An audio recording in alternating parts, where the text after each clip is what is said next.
But the senator, while insisting he was not intoxicated, could not explain his nudity.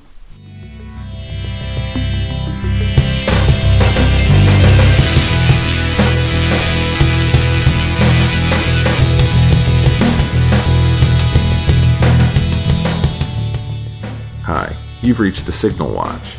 Movies, television, comics, and more. I'm your host, Ryan Steens. Join me and our cadre of co-contributors as we examine cultural artifacts of the 20th century, boldly explore the 21st, and try to put it all in perspective. Stay tuned. We're gonna try to make this work.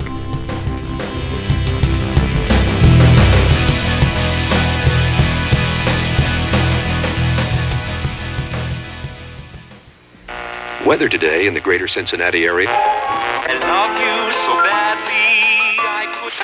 They're solid plastic, so don't settle for imitation. But the senator, while insisting he was not intoxicated, could not explain his nudity. Baby, if you've ever wondered whatever became of me. I'm living on the air in Cincinnati, WKRP. Happy Thanksgiving week, everybody, and welcome back to the Signal Watch. As always, I'm your host, Ryan Steens, and with me today I have not one but two guests, and not just two guests, but two people from the same household. So we'll start with the person you know and love. Laura Maxwell Scott. And? My name is Eric Scott. I'm married to Laura Maxwell Scott. So now, if you've listened to all the high school podcasts, you know who every day gets to hear about crazy death theories. Oh. I really just keep that to the podcast. I don't bring it home with me. Really? You just bring it here and dump it at my house? That's right. Okay, fair enough. So we are talking about something that Eric and I have in common. We have many things in common. We could have gone for an hour and a half talking about Star Wars just now and realized time is of the essence. We got to actually talk about our topics. So. We went to the same high school at different times before we even knew each other. Both of y'all's high schools. That's right. I know. You are probably the only person on Earth who well, maybe not on Earth, but you're certainly the only person I know. Possible. Yeah. So if there's any other Klein Oak and Westwood High School alumni, feel free to write in. Let me know that you exist. That'd be wild. But today, baby, if you ever wondered whatever became of me. I'm living on the air in Cincinnati, WKRP.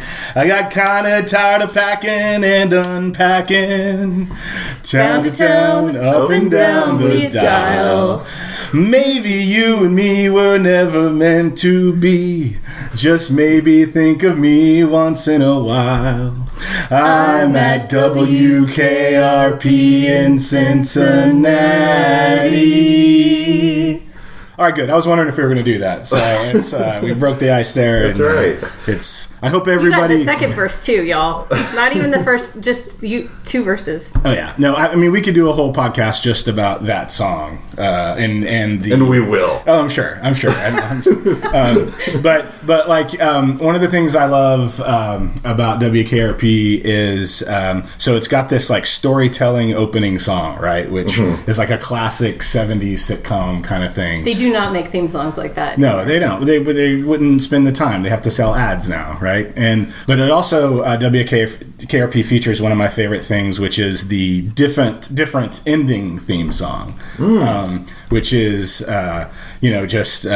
not nearly as tuneful. You can't even sing it. It's like this punk rock kind of thing. And the story with that is the series creator wrote both the songs. He wrote the opening song, but then he wrote the ending song as like a lot of songwriters do, just kind of with like gibberish for lyrics, like just to kind of get the sound out there. And then he said he would go back and replace them, but he liked it so much he left it. So when you listen to that song, it's just gibberish. And that explains a lot. Yeah, it's also a commentary on rock songs at the time, right? How you couldn't understand the lyrics, right. And so I love that level of intentionality with things that aren't like officially part of the storytelling.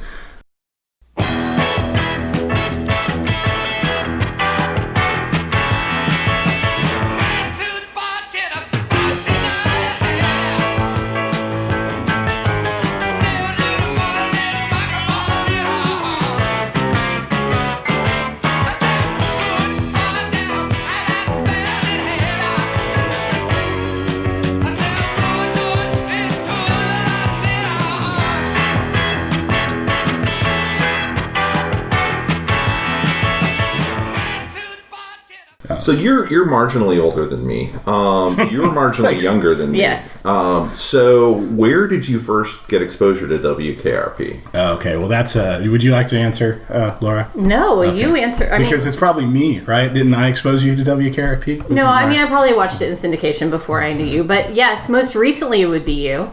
So Because you WKRP. enjoy the show still to this day. To this day, I do. It's often on METV, which I get on my Spectrum cable. So you can sell some advertising now if you need to.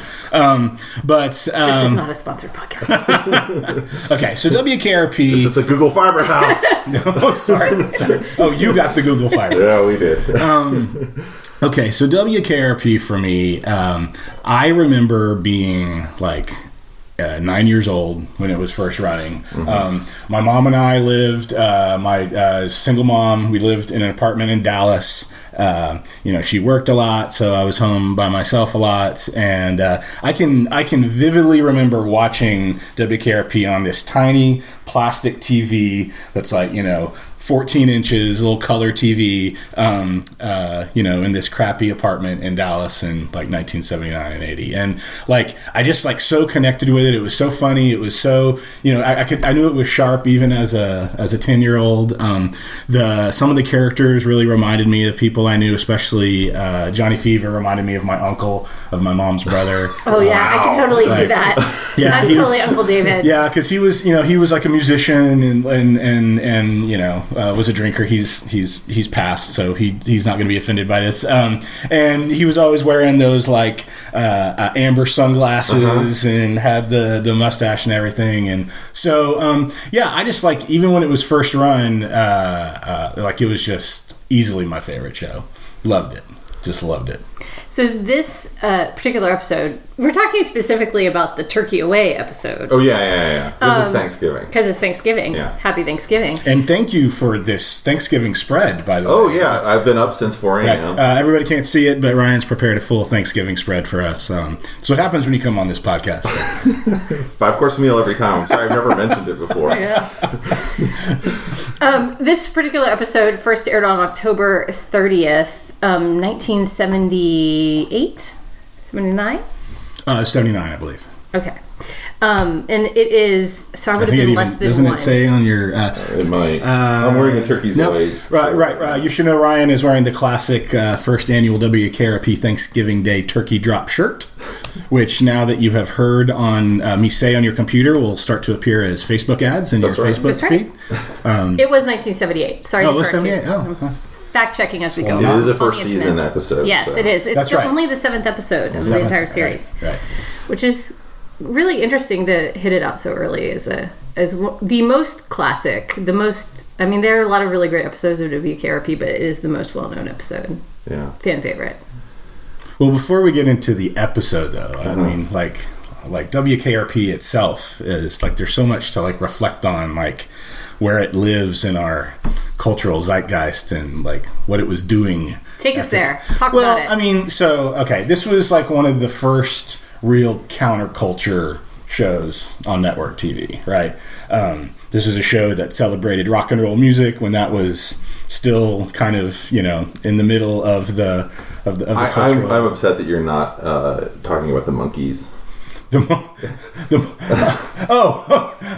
have no idea what you're talking very about. Counterculture, the Monkees. The TV show, the Monkees. Oh, well, not the animals. I was like, is there an episode with monkeys? That's what I was thinking. I was like, was there a Monkees episode? I mean, you don't remember the classic Monkees episode? Well, I mean, okay. Also, the Partridge Family, and I'm just gonna because I think this episode is just gonna be a mess. So I'm just gonna jump in here now and say one possible Johnny Fever was David Cassidy. David Cassidy was first offered the role of Johnny Fever. I cannot turned it down. Visualize. Yeah, I can't even look that show. What it would have been, totally different show. It would have been about Johnny Fever. Well, I mean, maybe, yeah. Well, so that's interesting you bring that up because it was supposed to be. Let's remember what TV was in the mid '70s, right? The unabashed powerhouse was Happy Days. The Happy Days, Laverne and Shirley, evolved into Three's Company. Like, that was the money-making model. And I guarantee you Johnny Fever was supposed to be Fonzie. Like that's what they were putting on this. Is he was the subtle outsider who was also like sort of the secondary protagonist, right? And oh yeah, I can totally, yes. Like you can just see the model they were trying to fit it in. But I think immediately the creators of the show knew it wasn't going to fit in like kind of standard sitcom models. First of all, the guy, I think his name is Hugh Wilson, who created it. He had a really specific vision. Like he had worked at a radio station in Atlanta that was like this. I can't remember. It was like WTRX or something it's like that. Q. There's a Q in it. I'm going to come up with it at some point. Sure. And at that station, he was Herb Tarlick. Okay. Right, Hugh Wilson. No, his friend was Hugh. Oh, was it his friend? Yes. Okay. I'm sorry. This is going to happen. I'm sorry. She has a computer and you don't. I have a computer and you don't. True. So Hugh Wilson worked with... sorry, 1 second, and I'll come up with his name. Well, but I think that guy was he was like an advisor on the show. He was a part of the show too. Right. But there at that station, there was a disc jockey like Johnny Fever. He was the morning guy. He partied all night. So he was constantly sleep deprived. Right. And at this radio station, they did a turkey giveaway, somewhat like this. Oh. So this is sort of based on a true story. It is, and there's an interesting story about that. My mind is blown. Okay. So this guy and his friend Hugh Wilson also disagree. They can't decide on where this actually happened, because Hugh Wilson said that it happened maybe at this radio station in Dallas where they actually used a helicopter. Oh, I just heard that they threw them out the back of trucks. And his friend that Tarlick is based on says that's the story, that it was in Atlanta and they used the trucks. Either way, it was a very unfortunate incident. Right. And the turkeys kind of just went splat.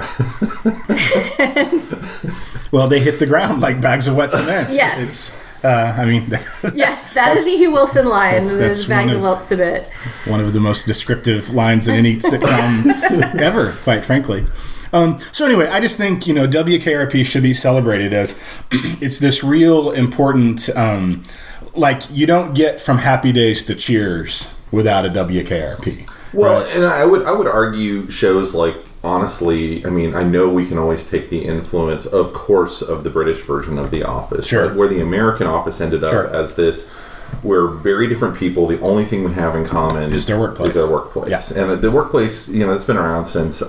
Mary Tyler Moore. I was going to go back to Dick Van Dyke. Yeah. Even, right. Yeah. All right, sure. All right, Dick Van Dyke, yeah. Newhart, I mean, that's our Bob Newhart show. That's essentially... Yeah. And these are all the same production company. Yeah. And I think about that, honestly, at work all the time. Of, not that, this should be a sitcom, although there are definitely days, but I would never talk to these people in a million years, but I spend all day, 10 hours a day, in this glass and metal, whatever it is, with these people, trying to solve problems together from all of our different perspectives. And everyone bringing their baggage together. And it is hilarious, like, if you step back from it. And that's when I first stumbled across the show, as a little kid when it was on, but we had definitely like, Ryan, that's a show for adults, go watch, whatever. And go watch Chips or whatever. So I had a Chips big wheel. But WKRP, so I was also a latchkey kid living in North Austin, a couple blocks from you, and WGN in the afternoons. And as I got older, that was on, and initially probably I tuned in because Lonnie Anderson was on the TV. Of course. And then I was like, oh my God, she's hilarious. They're all hilarious in completely different ways. Honestly, I remember thinking Tim Reed was hysterical when I was a kid. I mean, he is, but he was just, you have characters you go along. He's Venus Flytrap, for those of you. Right. And yeah, and I watched it all the time, and then I talked to those things like, oh, you guys watch WKRP, and everyone's like, no, because it's 1988. Why would I be watching WKRP in Cincinnati? Right. Oh, yeah. Well, we're all watching Cheers, man. It's the kind of show that can appeal to many different levels, right? Like a young person, I watched it as a young person and thought it was funny. I watch it now as an older person and I think it's even funnier. And like, it's just the scripts are so well written, the characters are so well developed, the stories are so well told. Like this episode that we're about to talk about is in 23 minutes. They go through a 3-act Shakespearean comedy, and really, true. I mean, what they are able to establish in such a time with so many characters. I mean, that's another thing about this show. You have, I don't know what the count is. It's like 8 main characters, right? And no one is really the lead, right? I mean, some are a little more but everybody. Initially, they thought Andy Travis was going to be the lead, but then they realized it's an ensemble show. Right, so it's a full-on ensemble show, right. And it like you watch it now and there's all this cringy sexual harassment and there's even like in some episodes like the way they talk about race and homosexuality, it's still, you're like, oh, right here in 2019, but it's still, you're like, but it's honest, like that was the world that it was. It's very much a show. It is not a show ahead of its time. It is very much a show of its time. Yeah, totally. And it's like total second wave feminism, and like I mean, you have the Jennifer Marlowe is like so she's the most beautiful person in the world. She does nothing apparently at her job, but she's so talented at doing nothing and making all the money. Like it's this new, like people think that Johnny Fever is the counterculture hero, but she's kind of a counterculture hero in it too. She definitely inverts the blonde, the dumb blonde, puts on its head like trope. But she also, I mean, I'm going to push back. It's not that she doesn't secretly. She runs the place. Yeah, it's not that she doesn't do anything, but she doesn't do very specific things. That she doesn't take dictation. Right, she doesn't do anything she doesn't want to. I guess, and she doesn't make coffee, which is brilliant because that's still she's Joan before Joan. Yeah. Oh yeah. For some reason, this time when I was watching it, and we were rewatching Mad Men, I was like, "This is like, first generation Joan in some ways. She's the brains of the place. She's actually holding it together. The difference being Joan, of course, is constantly being treated like a glorified secretary, and Jennifer has managed to make everybody else do all the work because she is secretly the station manager. Right. So and keeps it all together. Yeah. She has her figurehead and the big plans guy. And she sorts the mail. She knows the right person to give it to. Right. And it's not Mr. Carlson. Yes. Yeah. Yeah. She does what good managers do. She directs the traffic around the office and makes sure people get to the right people and the right problems are getting solved. So. And at the opening of this episode, that's exactly what you see. You see, here's Jennifer, like keeping Mr. Carlson away from all the things, not even letting him touch the plants. You see Les Nessman and Herb Tarlick, two equally incompetent people who also are keeping Mr. Carlson away. Les is the winner of the bucket. 5 times. And the Silver Sow. Don't forget the Silver Sow. But no, that's sort of the brilliance of this episode. If we want to transition into talking about the episode, is how it's set up. You have the boss, and again, this goes to sort of the counterculture values of the show. The boss is set up as the most incompetent person in the place. He's a very lovely person that we all love. He's ethical, he's moral, right? But he's incompetent. He's inept, and he's so are all the suits. And he's essentially a child, right? He's in the show. He's completely infantilized. You see him in his office, like even in this episode, you see him playing Rocket with his, because he's so bored. Yeah. And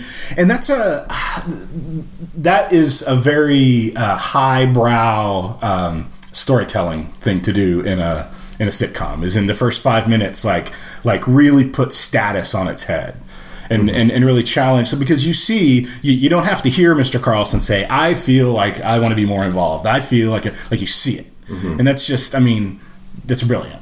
Although he does say it. He does eventually, but you, the viewer, see it. Where he's like, and what am I doing well at again? Right. And so like that's the first act, right? Here in the first 5 or 6 minutes, you have a whole act where a character is. It's early in the series, but they're still developing characters. But here you have this character who has now like an emotional crisis within the context of this story. Can we take a side step now and talk a little bit about the music? Okay, because then in this episode, the next thing that happens is Mr. Carlson goes into Johnny Fever's... That's right. So Mr. Carlson is wandering around the station at this point. He's come in, he's been kind of blown off by everybody there, and now he's wandering around the station and... trying to find something to do. Right. But here's where I want to ask, which version of this episode did you watch before the podcast? Oh, I saw the one with the fake music. So did we. And that cuts out an entire scene. So let's pause and explain... this thing about WKRP that probably most people don't know. I'm going to have to go back way far, but I'm going to just start here and say most episodes you see now have replaced all the music, and they either cut parts of the scene or dub a little bit out. So the episode we saw was much shorter than what they would have seen by a few minutes, at the time. And it cuts... Pink Floyd is playing, it's the Dogs, and there's a very funny long scene where Mr. Carlson comes in, he's trying to read the record, he's saying his head is spinning around and around. He's like, who is this orchestra? And Johnny Fever, you think he's asleep, but he's like, don't touch that, and he says it's Mr. He says it's Pink Floyd. Yeah. And then you hear the Dogs in the recording. He's like, do you hear dogs? And he's like, I do. Right, Johnny. All that is gone. In the episode, barking. All we got was he goes in, there's some sort of generic rock playing. It seems like Johnny Fever is asleep. He's not really asleep, and that was it. So this is an important aside to make, is that so there's a lot of, and we can get into this later, there's a lot of theories of why WKRP was canceled. One of the reasons is that they played when the show broadcast originally all this current music, and it was a licensing nightmare. In fact, it's recorded on video, not on film, because that was cheaper than to license the music for film. Is one of the things. And so in syndication, they have now replaced almost all that music that they've played for those same licensing reasons, because it would be too expensive for the show to exist. You can get a DVD from the DVD series that came out from the Shout Factory, I think. It does have the original music in it. Oh, really? And so now I'm like, oh, we got to get that. Because I was looking through, too, at what they had played in this episode, and there's so many jokes we missed. One is the Dogs, and we missed that entire scene. After as they go to Les Nessman for what will eventually happen, they start playing Fun Time, and then when they come by back, Joe Cocker, and when they come back from that, they play Creedence Clearwater Revival's "It Came Out of the Sky." There's just all this. I mean, one, it's great music, which we're not getting any of, and then two, we're just missing all these jokes. Yeah. And I remember hearing about that way back in the early aughts. I was looking up WKRP online, when you... Like you do. Yes, as you do. And they were, talking about this issue, and I started thinking back to how I would watch it on WGN, and I was like, yeah, they had music tucked throughout. And then now when you do watch it, I don't know, when you're watching it, it doesn't necessarily feel like the episode is truncated. No. But the music that they're playing, definitely, you can almost see someone on the little switch for the music, just click, on, off. Okay, we're getting through this episode. We got 88 more to go. So. Yeah. It's an important note, because one of the things that made WKRP so unique was its relationship with the actual rock music of the world at the time, right? And radio DJs. And radio DJs. And so if you look at all the posters and all the stuff up on the walls, almost all of that is real. And it was all sent to them by DJs because of how the affinity they have for the show. In fact, there is a real Blondie gold record in there that Blondie gave the show, because Blondie considered WKRP a big reason why Heart of Glass went gold.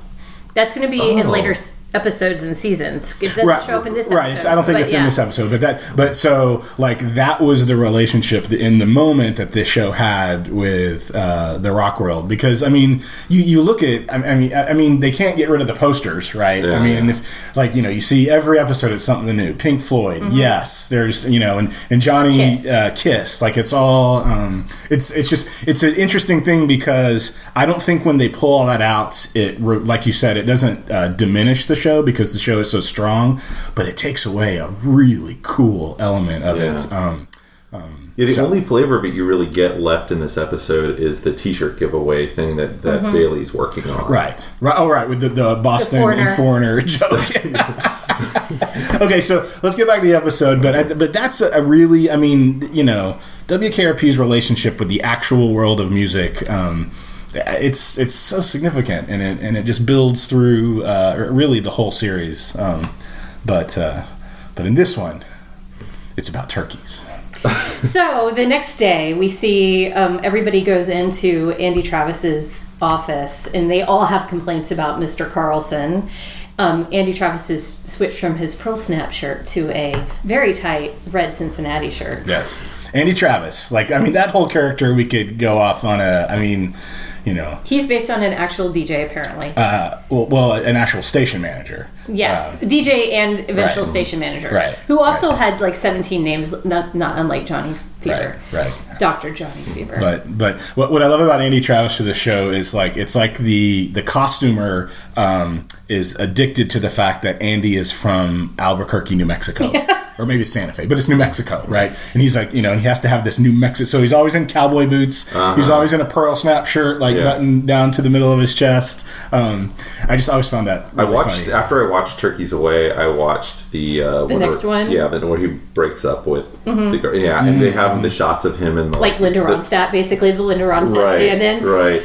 And he's wearing the cowboy jacket, walking around Cincinnati with this cowboy hat on, which is clearly a park in LA somewhere. But yeah, I always envisioned that. So I'm familiar with that episode. I'd be honest with you, I'm familiar with all the episodes. Of course. I always envisioned that is the person that the song is about. Oh, I did too. Oh, it is. I mean, I think doesn't he quote the song? Yes, he's like, I'm going town to town, up and down the dial. He says it right then, and it makes me wonder, did they shoot that? What's the source? I think it was always meant to be about him. Well, no, I know it was, but I mean, just the specificity of that line. I think they had the story, and why was that the 8th episode? Why wasn't that the pilot or the second episode? If it's so kind of meaningful to the storyline. Well, again, this is sort of picking up stuff from the pilot, because I feel like even though this is the 7th episode in the series, this particular episode is going back to Mr. Carlson sort of losing control and sort of being an inept boss, and his relationship with his mother and all those things. So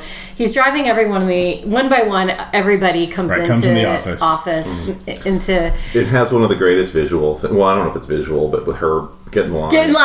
Oh yeah. And he goes back there. Okay, fine. I don't have all day. Also, so it's a bit of a throwaway, but I mean, Herb is complaining because Mr. Carlson messed up his account with the pipe shop down the street because Mr. Carlson thought it was a cover for marijuana paraphernalia, which then Johnny Fever is like, "Where's this? Where's the pipe shop?" So it's I mean, and then we see Venus Flytrap come in. Well, then there's the bit with Bailey and the t-shirts before Mr. Carlson comes in. Okay, so Venus Flytrap comes in, and his problem is that Mr. Carlson tried to make amends, or is trying to be his friend and hang out with him. He's like, I liked it when he was scared of me, and he's like, well, what do you do? And he's like, you brought me a watermelon. And at this point, and when I was just watching it, I wrote in my notes is this the whitest written black character ever? And then I was reading that there's a really great oral history of the show in this episode on the internet, and that actually came from Tim Reed, from a job he had where somebody there was some other guy from the South, and one day he was punking him by he dressed up in a white sheet, and then the guy brought him a watermelon, and that guy almost got fired. And then he was like, no, we were really joking, but you're right, that's terrible. It went to a terrible place. Yeah. And I was like, okay, that's interesting, because I was just thinking this is really bad writing for a black character by a room full of white men, but that actually came from Tim Reed's life. But that's interesting too, though, that the people were apparently able to bring their own stories. Yeah, and I think there was a little bit of that, obviously the whole turkey drop itself, but people would tell sort of their own stories that would sometimes make it into the episode. But that's good storytelling. Use everything. Use the whole And this episode is so tight, as you said, cast-wise. There's such a big cast of just series regulars, there's really only the shoe salesman guy who was a friend of the actor. Where Les Nessman's standing? Mm-hmm. Yeah. Who is a friend of the actor who plays Les Nessman and was a writing partner of his, who is added, and then some extras. But there wasn't like a lot of cast other than that. Yeah. So here you have the whole crew coming in, protesting to Andy, and then Mr. Carlson walks in. Right? It's like, oh, good, you're all here. I was going to call a meeting, and and here he is. He's on a mission now to be relevant.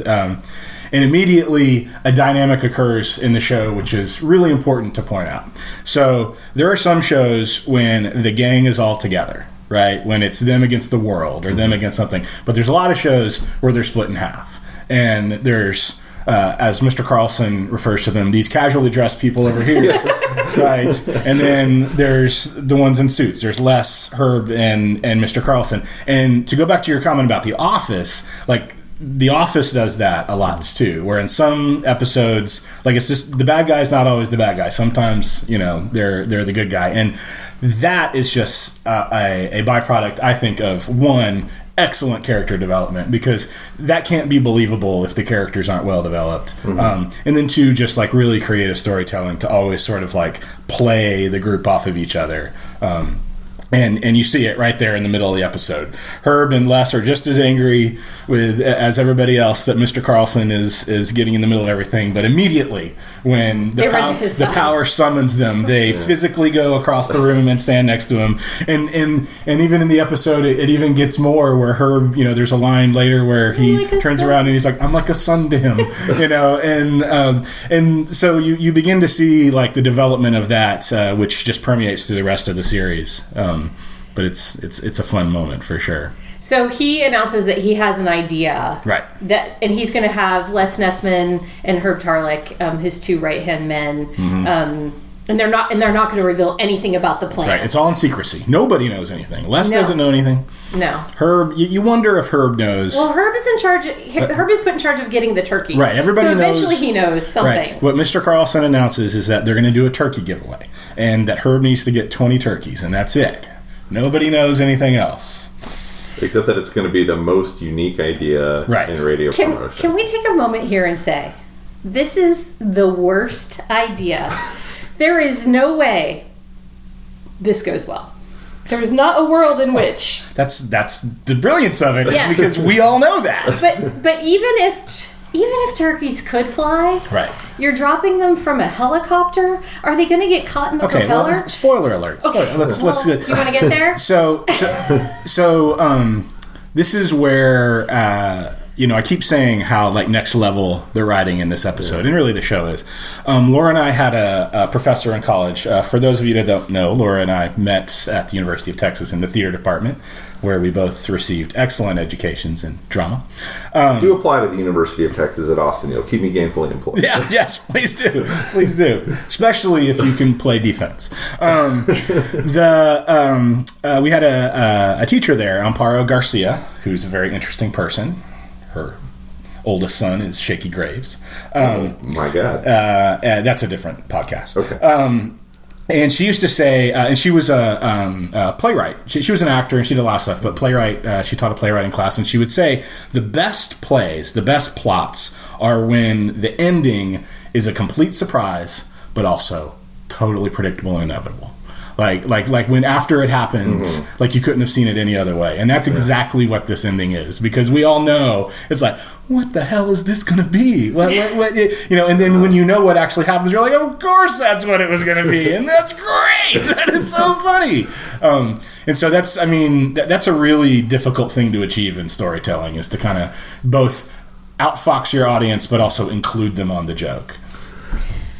Go ahead. Yeah, I was going to say that's one of the tough things about rewatching the episode is it is every year, and I've for years now watched this episode every year. Usually the week of Thanksgiving. This year I'm watching it the first week of November, but which was 2.5 weeks ago, something like that. Whenever this comes out, hopefully not in December, but it's chasing that high from the first time I saw it. That you saw it, it's just utter fiasco. Yeah, and we'll talk about when we get to the third act, but the duration of how long I laughed I cried at the end of this episode. I can't keep my eyes open. Yeah. I'm laughing so hard. It's. I agree with you that you're never gonna have your first time again, but I think it's just so well crafted that even when you know that you can sit back and appreciate the parts. Because then so we shift to the beginning of the third act, which is they go live on the scene with Richard Sanders. Is it Richard Sanders? Richard Sanders, who plays Les Nessman. But what you see is the casually dressed gang in the booth, right? Yes. Yeah. And by the way, Bailey went and got coffee. Oh, right. Bailey gets coffee. Okay, but isn't Bailey, in all fairness, is Bailey, don't they introduce her in the pilot as the intern? Yeah, something like that. She's the lowest level employee there. I don't know that she is an intern, but maybe. I thought she was an intern at the beginning of the show who got hired on. And she gets a promotion. Yeah. She gets a promotion, I think, in the first episode. To come in, because we're going to need help on the promotion side. Yeah. Because I think she actually comes on as staff, right? But she's a threat to Les. That's the Bailey arc. Bailey is fresh out of journalism school, and she represents the whole second wave feminism, intellectual kind of progress, the women who are more qualified than the men they are subordinates to, and she comes in, and there's a whole episode where Les. Where Bailey makes up a story about a sick kid, and Les steals and it's this whole conflict about yellow journalism and theft in the workplace and all this stuff. And so but she started as, I don't think it was an intern, but it was something like that. Yeah. It was some entry level person. And I do want to say, you guys have both worked in entertainment. You work. Yeah, it was entertaining at times. Yes, I still work in One of the things that I actually was a complete shock to me coming out of film school when I started working in other places was that people actually took offense at if you're the boss and you're super busy and you're like, oh my God, all I need is a coffee. Can someone get me a coffee? That people actually take it because it's been so stigmatized. Right, sure. That now it's become this huge thing. But my God, sometimes someone needs to go get a cup of coffee. Yeah, absolutely. I've gotten coffee for some really fabulous, wonderful, well-known names. And it's fine. It's one of the things I do as a manager is go around when we're we've hit the wall and we're all going to be there latest. You go get breakfast tacos and coffee. Yeah. That's good. That's good leadership. I learned it from Serpentor, and I'll get into that some other time.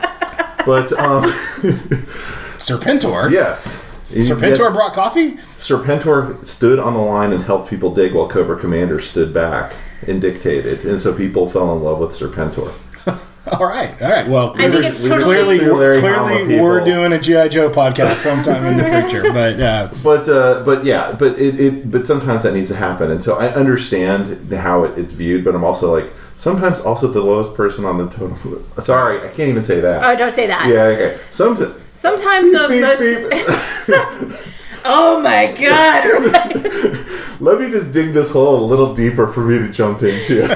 Sometimes the person who's the lowest entry point is the person... But I also will tell you, third wave feminism, much like Jennifer in this episode, there are women that I've heard, this is a thing. There are women who are not the entry level people who will just tell people, oh, I don't know how to make coffee. Because they will invariably be asked to take the notes, take dictation in the meetings, or to get the coffee. Okay, so while we're talking about coffee, we skipped over one thing in the first act, which is very important. Yes. So in the midst of Mr. Carlson's whatever is happening in his office, so you have Andy, Herb, and Les, and Mr. Carlson, which were a foursome that would often gather in his office to hilarious effect. Mr. Carlson, in a over-officious huff, asked Jennifer to come in, and it's we have work to do. Get us all coffee. And she take dictation. That's right. He's like, Jennifer, take dictation. And she says, I don't take dictation. and then he's like, okay, well, give us all some coffee. And she's like, Mr. Carlson, we talked about this. I don't get coffee. So we agree. So that was that moment happened. Yeah. So now we're in the booth. the casually dressed gang has gathered to be. They're drinking nothing out of the styrofoam cups that Bailey has broken. Right, that's pulled out of a bag. Which, and they are us. Right now, this is another genius part of the show. Is now we are in the show. They're watching the joke with us. Right. Like, and that's they're hearing the joke with us. Right. Exactly. As it happens right. off camera. I mean, and you don't Hold on 1 second. Apparently, we're having fighter jets flying over. I arranged for a flyby because this is such an important It episode. says W. Okay. A. R. Oh, wait, no, space. Well, you can't edit that out now because that's and here's where the episode shifts into what I think is the absolute pinnacle of the brilliance of it, right? Which is so there's I can't remember. There's a name for this thing, but I can't remember it. But there's sort of a concept in playwriting and in storytelling, and it kind of comes out of studying Shakespeare, where things happen off stage, where all this action happens that's important to the plot, that might be central to the plot, but then somebody comes on stage and describes it. And I am a big believer that in all types of storytelling, whether it be dramatic or comedic or even satirical, that is a much stronger choice than to show the big thing happening, because then the viewer gets to construct the whole thing in their mind, as long as it's well done. Mm-hmm. Okay, right. I'm going to just interrupt a little bit here. Generally, the rule... That doesn't sound like you at all. Well, how am I going to get a word in otherwise? So... Generally, I do think it's better to show than tell. However, because we just talked about all of the Halloween thrillers and horrors, what comedy and horror has in common is you have to build the tension and then release the tension. Mm-hmm. And there are times in both horror and comedy specifically where having that action be off stage and in the imagination it builds the tension.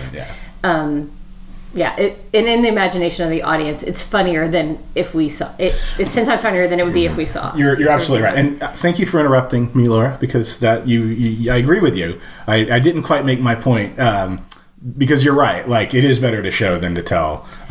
However, like when something is the big thing, right? Like the huge dramatic thing, which it originates from the fact that they couldn't show it. Right. You can't show a 5-day battle where 1,000 people die. Right. Yeah, you have to. I was actually thinking of not Tyler Perry, but the original Medea. Mm-hmm.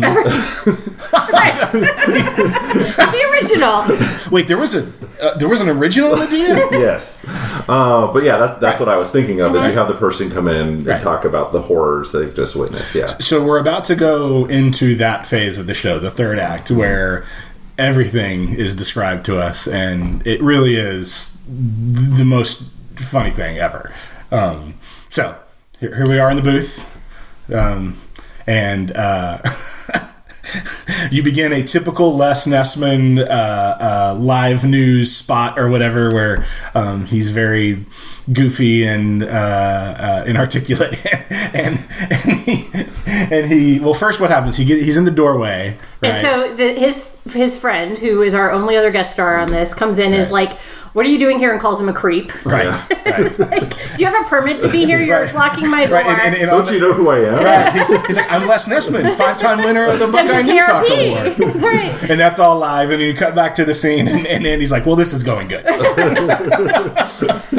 And then this helicopter appears. And here's my question. Mm-hmm. So Les sees the helicopter and says it has a banner flying behind it. Impossible. Have you ever seen a helicopter with a banner? Pull a More banner. important than that, Les was the one who ordered the banner. In the second act. That's How right. does he not know That's what it right. said? So he's That's the beauty of Les. I mean, Les is in the moment. I so appreciate Les Nessman in this, and his timing, Richard Sanders' timing throughout the rest of this, and his comedic, the body language, everything that's happening, the physical comedy, it's impeccable.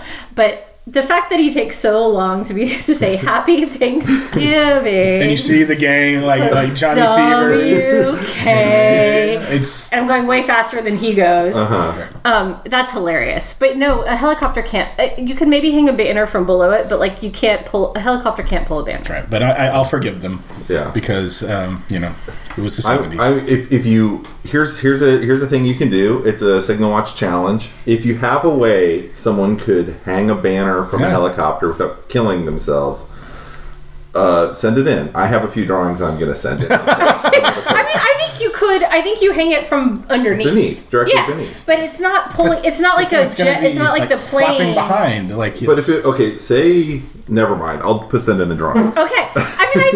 I think literally the way that it would be done is you hang it underneath. I think this has been done. I'm going to just say it has. Okay. We'll try to find some drawings. All right.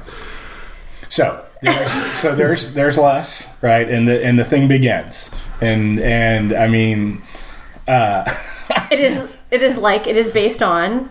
Right, so the tragedy of the real. Okay. So yes, so Les begins to describe this, and it's an homage to the Hindenburg. Perhaps it is a skydiver. Right. A parachute does not appear to be open. He says a skydiver from 2,000 feet. And I've read that the writers were concerned that the Hindenburg joke wouldn't land, and so the cast watched the footage of the Hindenburg ahead of time so that everybody was sort of like in on it. But of course, it totally lands. Yeah. It turns out the turkeys are just splatting, like you said. They're exiting one by one. They're exiting one by one. And they're hitting the ground like bags of wet cement, which is probably the most well-written line in the history of the Western Hemisphere. Yeah. Certainly on WKRP. Yeah, whatever.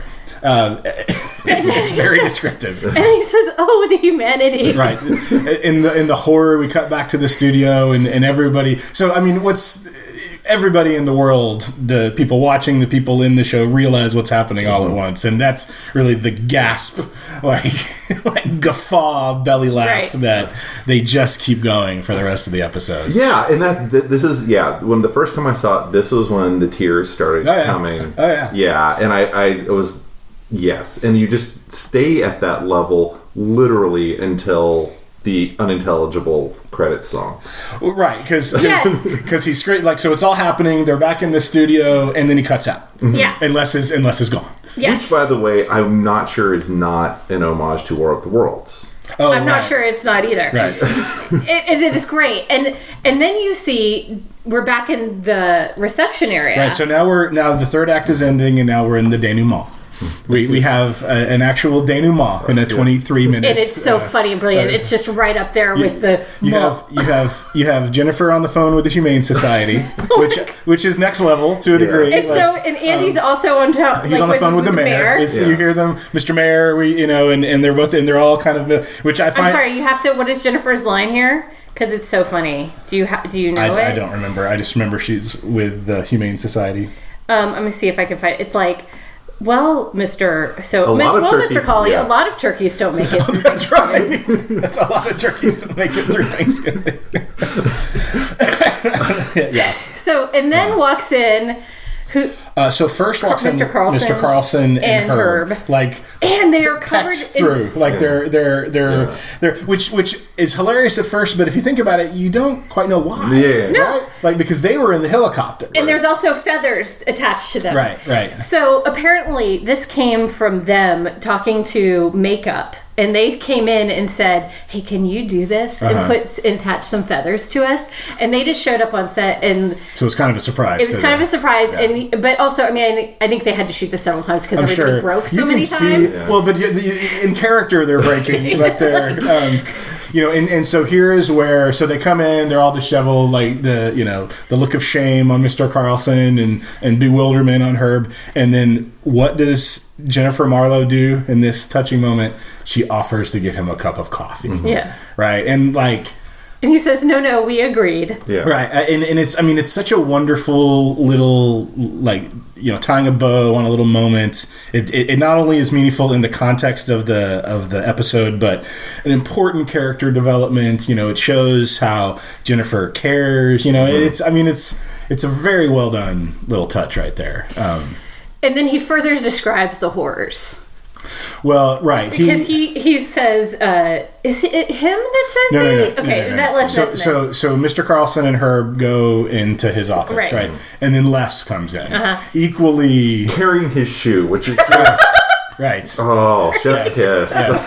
And this is really, I mean, this is the cherry on top of this episode is this scene, because we've already enjoyed Les describing it for the radio, right? And but now Les comes, and now we find out what happened. We get the inside story, right? So now he's talking to us. For years, Laura assures me this didn't happen, but Les describes how he's attacked by a father and son. He talks about the chaos of the aftermath, and how he's attacked by a father and son. I was convinced for years that they had actually shot that scene because it's so specific, right? Because it's so specific. And then he also talks about they decided to land the helicopter. Right. So the helicopter lands, and then the turkey stage a counterattack. He also has that great line of, things get pretty weird. It just fades. Right. Well, he did. So right. He says things get pretty weird. So he describes being assaulted by the father and son, and then he says, and things get pretty weird after that. And they do an interesting thing. So this is a different point of view. So this is a standard 3-camera sitcom show, right? Mm-hmm. But Les kind of walks up to the corner, and they do a different camera angle on Les. That's much more like you didn't see that a lot in standard sitcoms back then. Intentionally cinematic. Oh, yes. It isn't. And Les describes this story of how they landed the helicopter and the turkey and tried to just give away all the turkeys that were still alive on the helicopter, but then the turkeys mounted a counter assault, and now you learn why Herb and Mr. Carlson they were organized, right? Which in the late 70s, that's even kind of an inside joke, because we were talking a lot about unions and socialism at this time in our country, and so it is so. I mean, this is where I can't open my eyes. I'm crying and laughing so hard. And then the credits start to roll. Mm-hmm. And then Mr. Carlson comes back. Right. So they do the flash of the not the credits rolling, but they start to put up things like that. Yeah. And then there's the most wonderful comedic pause in perhaps all of television, and Mr. Carlson comes back and says, "No, you get to say it." No, did I get to say it? Or maybe Ryan, our host. As God is my witness, I thought turkeys could fly. And it is so good. It is just so perfect. And what's funny about it is, so think about what's happened is all this has happened. All this chaos has happened. All this pure fiasco. Pure fiasco. All this planning and all this stuff, and then hell breaks loose, and there's all this interaction, and Herb goes into Mr. Carlson's office, and it's Herb who clearly tells him that turkeys can't fly, right? He's not the turkey's Herb guy. And again, it's another what was that moment like, right? You get to imagine that moment. All this stuff has happened off stage. Like Herb couldn't have brought that up in the because it's clear this happens over several days, because the first scene they're talking about how Thanksgiving is that Thursday, right? Mm-hmm. So, and there's costume changes. News, right. And so it's clear this is like a 2 or 3 days. So nowhere in there Herb Tarlick could, because if he knew, right? I mean, he's the one who told him. So we got to back this up a little bit. I am not entirely certain that Herb didn't know till Mr. Carlson chucked out the first turkey. Right, that could be true. That could be totally true. I think that's totally fair. And then you just have her going, "Oh my God, no!" Because someone stopped him at some point. Right. We got to recover from this. What are we going to do? Yeah. So wild turkeys can fly. Although maybe only 10 feet at a time. Maybe not. So I actually had this conversation with my father-in-law this week when I told him we were recording this podcast. Okay. Because I said, he said, "Oh, God is my witness," and I was like, "Yeah, that episode." So he's like, "But they can," and he's a master naturalist. So we have yes. And then I said, "But what about the tom turkeys you see at the state So fair?" they probably got a domestic turkey that was just made to be slaughtered for Thanksgiving that maybe wouldn't have been able to fly at all. Just thinking about it. But I also don't know if you threw a wild turkey out of a plane or a helicopter at 2,000 feet. If it could catch itself and fly. There's only one way to find out. Right. And I'm doing another Signal Watch challenge. Oh, God. Please no. Sorry, PETA. This is... I do not endorse this challenge in the slightest. So yeah. And that's with that incredible line, one of the greatest television episodes ever created comes to an end. I do watch this episode every year. Every year I find it hilarious. Every year I sit and watch as Jamie watches it pretty much stone-faced. I don't think she finds anything funny about the show. She finds nothing funny about the episode. She enjoys that I enjoy it, so she'll sit, because it's only 23 minutes, she'll sit and watch me just, and cackle my way. Sir! Oh, come down! Jamie's making a surprise appearance. She's appearing from the upstairs. Do not speak for me. Okay. Like Mr. Carlson himself. He's emerging. Coming out of All right, we have a surprise late entry here. Jamie. Do you enjoy the episode? It's hilarious. Okay. But we watch it every year, so I'm not gonna, guffaw and... Yeah, I don't know if I find it as funny as Eric finds it, but I find it funny. But so I could relate to... I agree. I don't find it as funny as Ryan, but, how can you not? Okay. Jamie did, in all fairness, also, as a surprise for me, this week arrived in the mail, a shirt. I'm currently wearing my first annual, as we said at the beginning of the episode. And you did provide the shirt that I'll be wearing every Thanksgiving, and probably every week of Thanksgiving. I'm sorry, I'm trying to read the small print. There's actually a typo there's a on the typo shirt. on the Radio bottom. personality Les Nessman reporting live. As God is my witness, I thought turkey could fly. Well, that's why I got it inexpensively on the internet. That's probably a WKRP level promotional shirt. Is to have a typo on it. And just like they had to dub out the music in the episodes that we see, in order to sell the T-shirt, they had to alter it slightly. And you'll notice there's no banner hanging from the actual helicopter. There's not. So. There's not. I also love that it's like a Vietnam style. It could get real dark because I'm also that if the turkeys could fly, they get it does have little turkeys chasing people. Yeah, it does. Yeah. You can't actually see the turkeys. Another excellent podcast visual. Yeah. Look, we described it. Not unlike Les Nessman. Thank you, says herself. Thank you, Jamie. Thank you, Jamie. But anyway, if we speak about any other people's opinion, will they appear from your upstairs? That would be magical. So I think Simon thinks. Good. What? Hello. My Simon impersonation. I just did an Australian. I don't know what I did, but it wasn't good. It didn't sound like Simon at all. But so we've spoiled it for you if you've never seen the episode. But the thing is, I always every year try and post an image from this around Thanksgiving, and every day or every year, it's all of my relatives of a certain age all chiming in without reading each other's comment. Right. God is my witness. Yeah. I believe I have witnessed this on your Facebook page year over year. Yeah. One of the reasons, how many reasons have I listed why I love this episode? It is a tour de force for Richard Sanders, who plays Les Nessman, who I think, he really didn't go on to much stuff after WKRP. I know he wrote, he had like a comedy team beforehand, but Les Nessman is on the Mount Rushmore of unique sitcom characters of American television. He's up there with Michael Scott's and Norm or Cliff Clavin. He is really a giant in this world. Just for how many Les Nessman. The tape on the walls. Right? How many things that are almost separate from WKRP that have stayed in our cultural zeitgeist that kind of came from that. I told Laura this, and she was kind of challenging me on it because she didn't see it. But there's an inside joke with Les Nessman. When they filmed the pilot, Richard Sanders had cut his thumb, and he wore a Band-Aid in it. Because of that, in every episode of WKRP, Les Nessman is wearing some sort of bandage, a Band-Aid or something. I always thought it was from his driving, because they make lots of jokes about his They do driving. make a lot of jokes about his driving. Apparently, also I read, eventually in this show, they gave him a dog at home that was always biting. They did. There was, but I don't know, because sometimes he has a bandage up here. Right, he had it up here. He had an accident or something. That he had it. So there was the what did he call it? He had a scooter, and it was like the WKRP news scooter or something. And he's just very accident prone.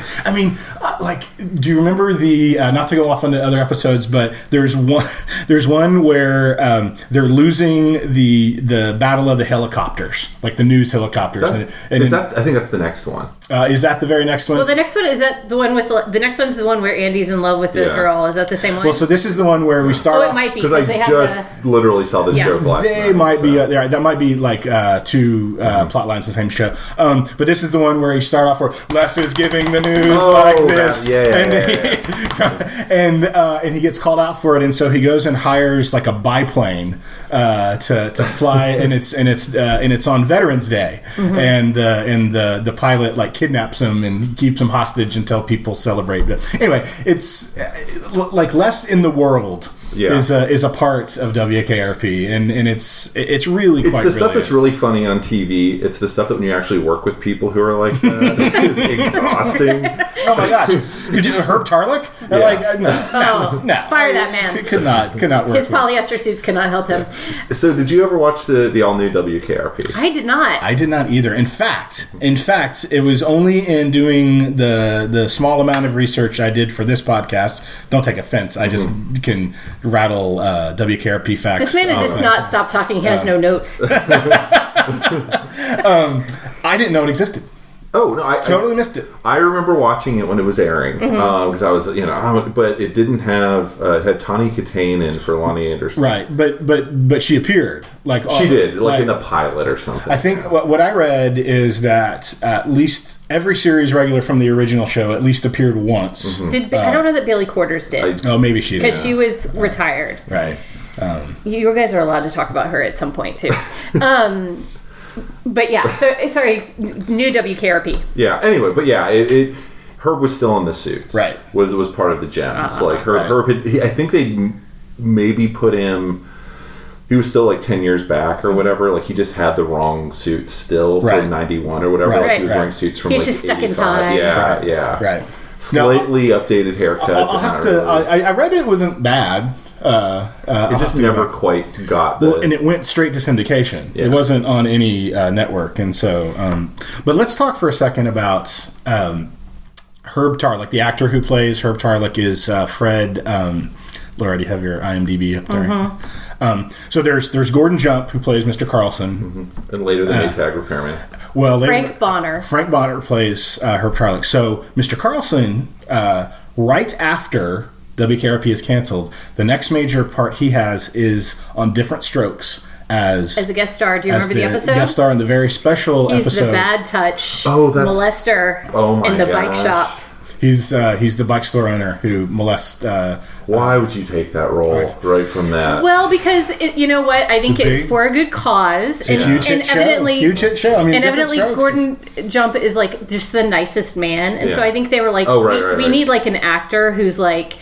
Who's big enough that like this isn't going to hurt him, and like also is willing to do this. Yeah. So that's one very special episode connection. Frank Bonner plays in Punky Brewster, right?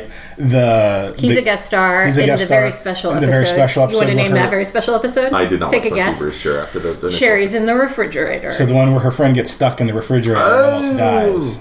Okay. He's the salesman who sells her foster dad the new fridge that puts the old fridge, makes the old fridge available to get stuck in the backyard. So I point this out because the very special episode is a very 70s and 80s sitcom device, right? And so WKRP connects us, and then WKRP itself has several special episodes. I very much remember the Who death, concert. The death of the Who. So there's the Who concert, and then there's a few of it. That's really the darkest one. I think Les Nessman out on the ledge. Right, Les attempts suicide. It is. It's like the 4th episode. Yeah.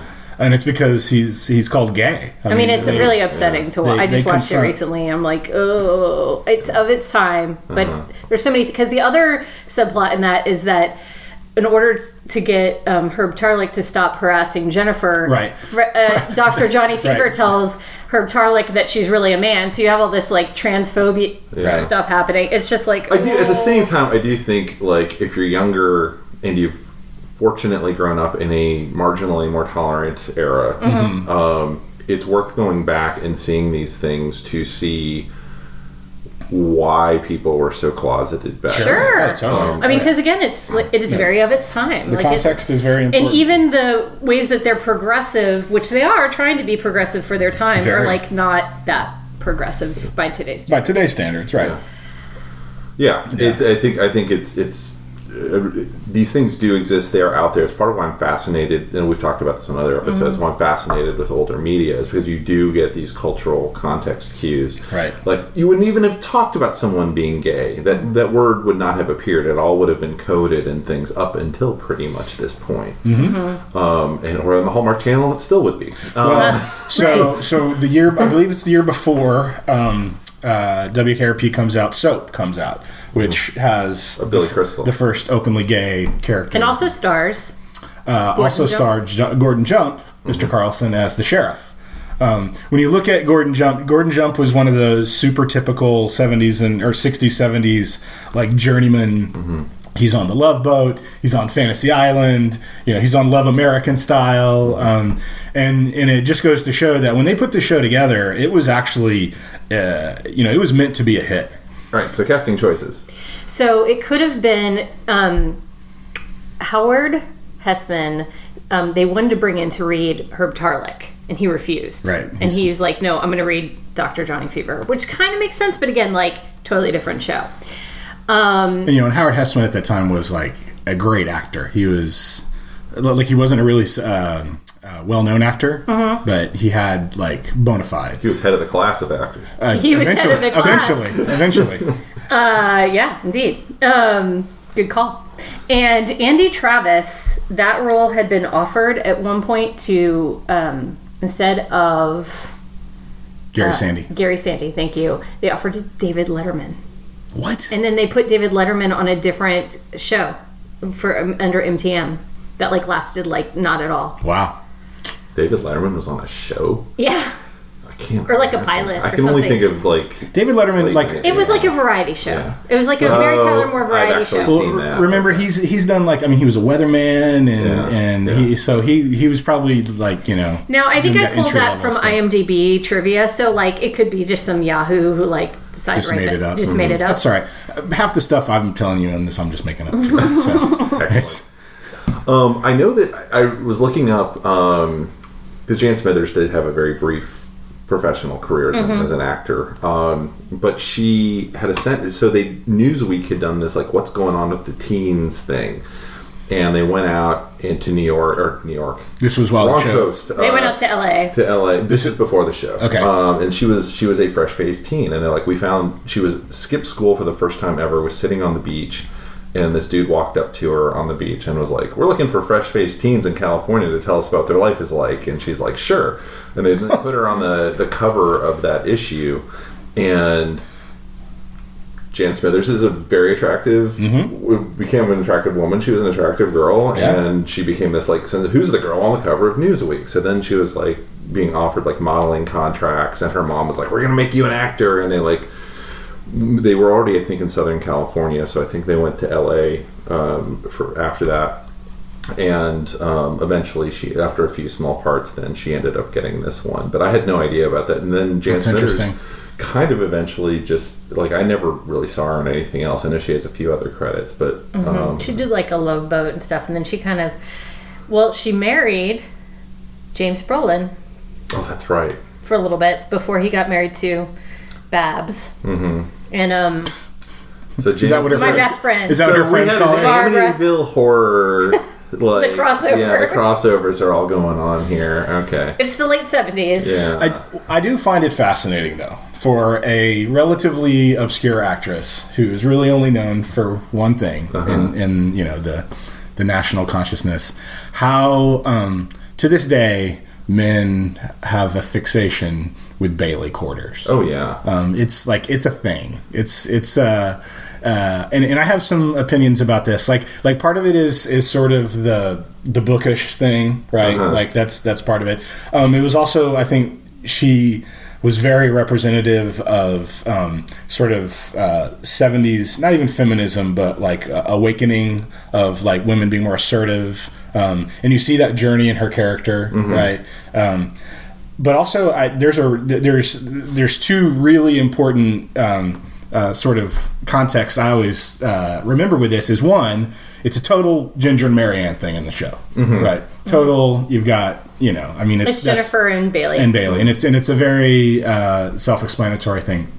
But this show was also out at the same time, and was a competitor of shows like Three's Company, where you had the much more like sexualized and the Suzanne Summers like bimbo, and then and that was also sort of a Jennifer and Marianne thing, but it was really less. It pushed it more because Jennifer is more obviously she's like gorgeous, but she's brilliant. Yeah, and but she's flipping the trip. She's not playing. And Bailey is timid, and although her character gets more assertive, but she's brilliant too, or very competent, and so it's a new dynamic that not to harp on, you don't get Cheers without WKRP, but that you see in subsequent shows like Cheers, which is turning that dynamic on its head, and you just don't see the traditional Ginger and Marianne thing anymore, because it was so well explored.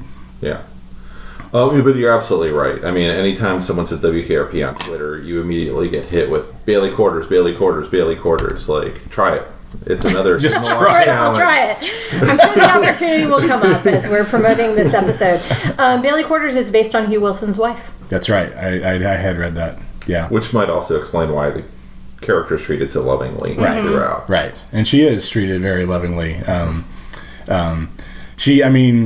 referenced it a little bit before, but the episode where she, makes up the story about the kid in the children's hospital, and then Les finds it and steals it, and really at the end of the day, Bailey's yellow journalism is judged to be harsher than Les's workplace thievery. It's really a very meta commentary on where the world was at that time with values and what was acceptable and not acceptable. Which WKRP just got. They went to those places so often. Yeah, well, and it's something that, so one of the things, when I was watching the rebirth of One Day at a Time, that was the first 3-camera sitcom I'd watched in a decade, something like that I started to really miss the teleplay.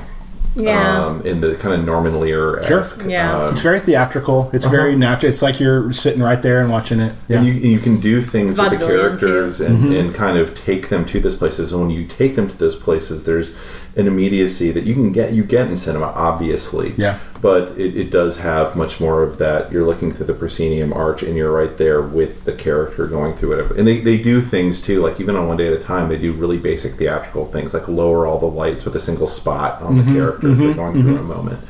What I was also going to say about the Bailey Quarters thing, I'd have to look it up because I don't remember the episode, honestly. I watched this episode, but it's been a while since I've watched a lot of WKRP.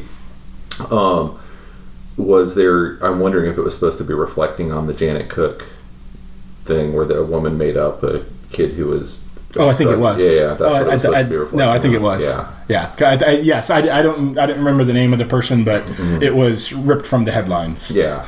And they were great about that. They were. Well, they did. So they did the Who episode with the Stampede. Yeah. That was like, that had just happened. It was. It was topical. People loved it. Let's talk about how they handled this episode or this series. In 4 years, the network moved the series 12 times. Right. So there's lots of stories out there, and nobody seems to have like the definitive answer about why it was canceled. Right. It got incredible numbers after it was canceled. Right. So what was going? This is the story I choose to believe. Okay. Is that WKRP was too counterculture.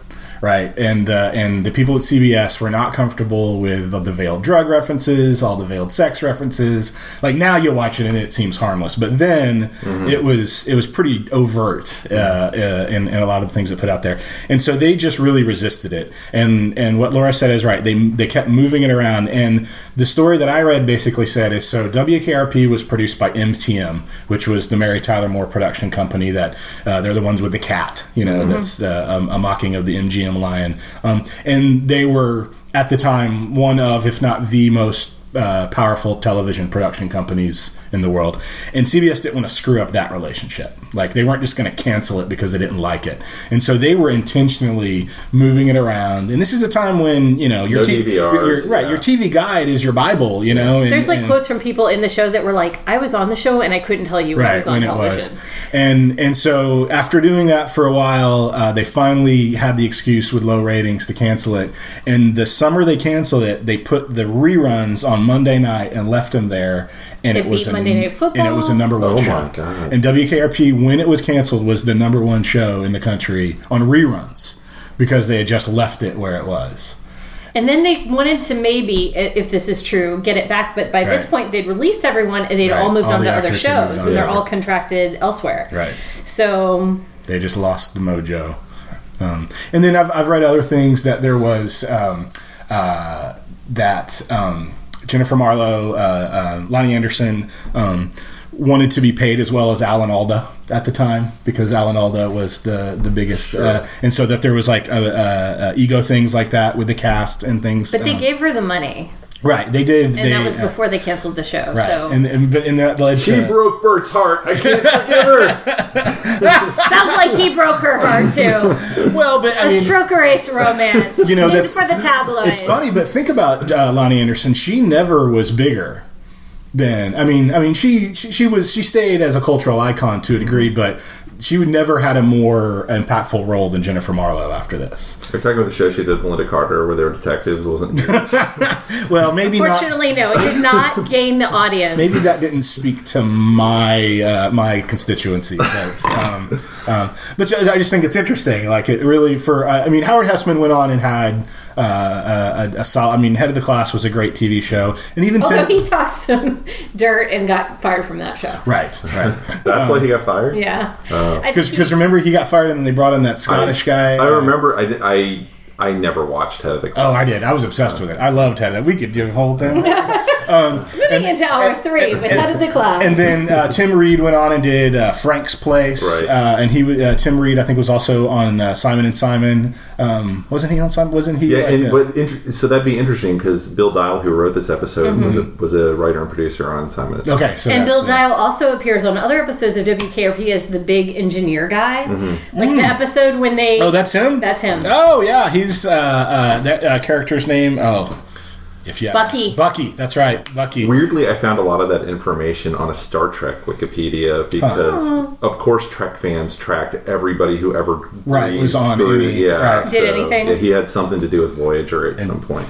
So I think the story of how it was canceled was also kind of a cautionary tale for how, you know, media works now and just the political dynamics of things, and you know, and it's a shame, but it's also one of those things that, like, maybe if it had had 3 more seasons, it would have started to suck, right? You know, and maybe we're blessed that it would have brought in a Cousin Oliver, right? Or I mean, and they were sort of, I mean, not to get into the weeds on this, but if you watch season 4, they were starting to flirt with that. So in season 4, they set up a romantic relationship between Andy and Mrs. Carlson. I remember that. Right. They set up this whole, like, Mrs. Carlson becomes a much bigger character, they set up this really, like, much more clumsy bad guy dynamic where, like, what I was talking about before is how brilliant the show was of moving protagonists and antagonists around the group. They brought in a true antagonist and, like, set the whole group up against her, right? And so it was starting to get a little clumsy. 4 strong episodes is... I mean, 4 strong seasons is something to be proud of. Oh, totally. No, it's... And I don't think it runs, probably partially because of what the issues you were talking about, but it hasn't... I don't find it anymore on the cable spectrum. It's on MATV every night. Right. You said it's on at 8:30, I believe. Yeah, Google does not have... My man still watches it. I DVR it.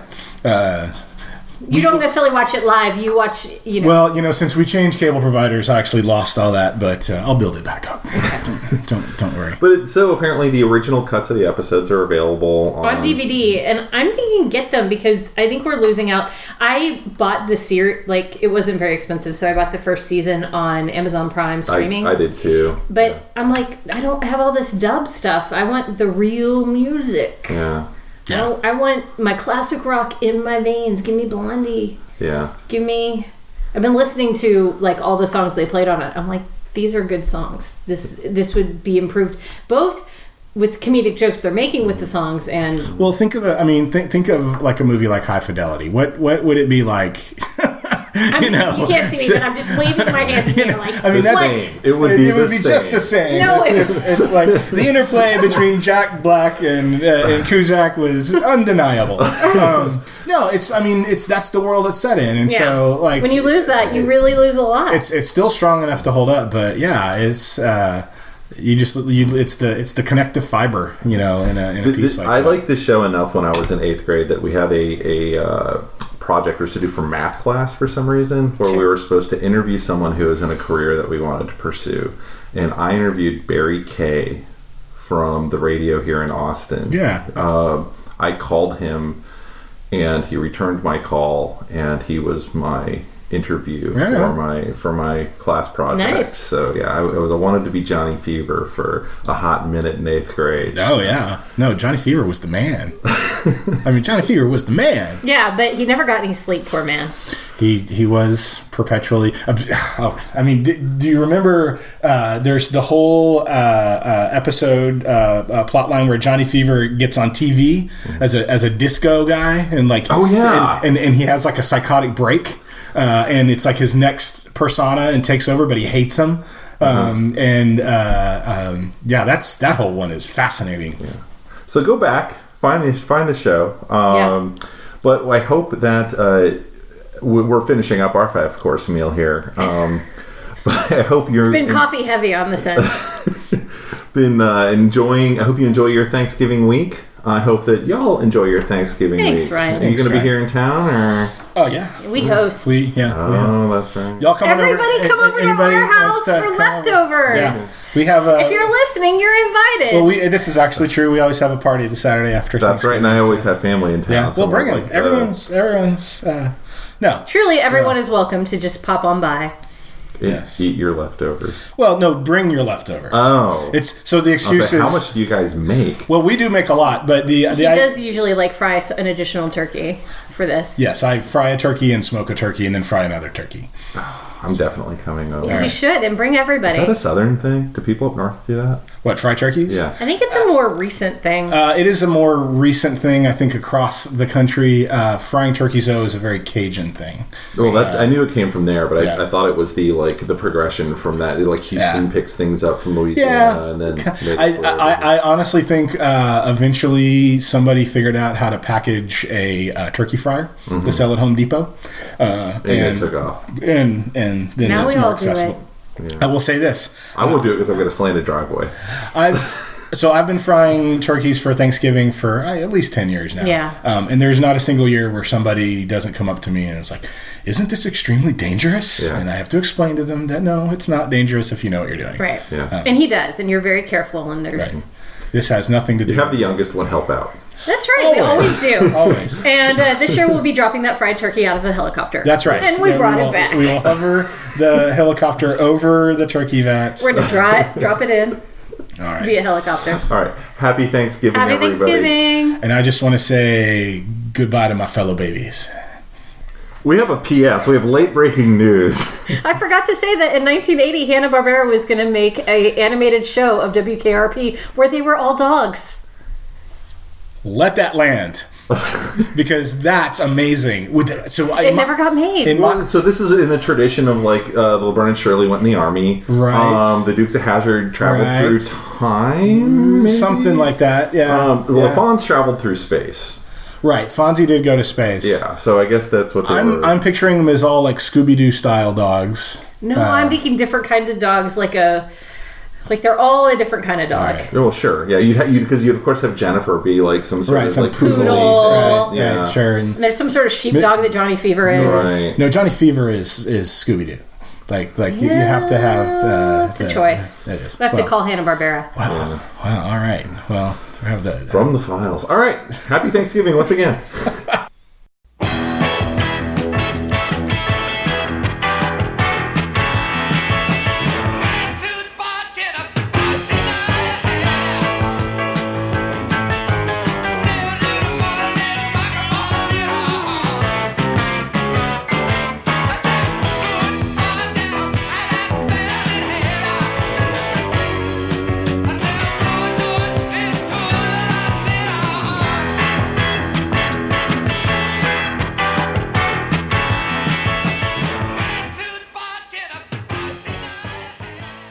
Booger.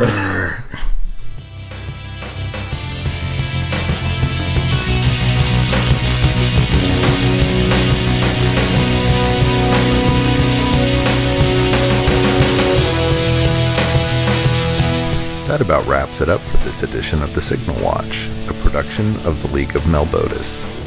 Thanks for sticking with us. If you enjoyed this podcast, we invite you to drop on by the Signal Watch blog, where you'll find write-ups of a wide variety of movies and more. You can drop comments on this podcast and let us know what you think. We do have a Signal Watch Patreon, and if you're so moved, we'd most certainly appreciate your support. We'll be back soon with more exceedingly high-quality content. So, until next time, God damn it, babies. You've got to be kind.